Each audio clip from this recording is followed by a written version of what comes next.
با هم چند خط کتاب بخونیم.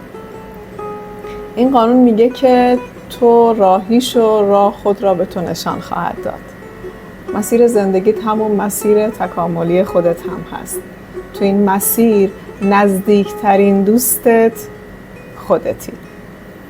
نشونه های مسیرت رو در طول مسیر میبینی. هر انسان راهنمای مهمی هست در راه رسیدن به خودت. هر کدوم یک آزمون. یکی با دوستیش تو رو آزمایش میکنه، یکی با رفتار دشمنانش تو رو آزمایش میکنه.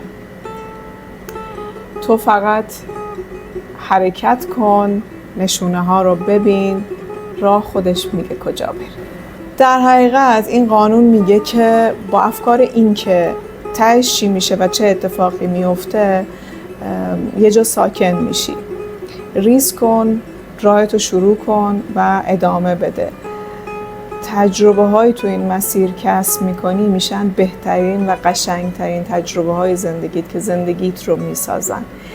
یه جا وایسا، به عقب برگرد و نگاه کن، به مسیری که طی کردی نگاه کن، ببین قبلا کجا بودی و الان کجا وایسادی و مطمئنم که تو همینجا واسه خودت دست میزنی که چجوری این مسیر رو تونستی طی بکنی.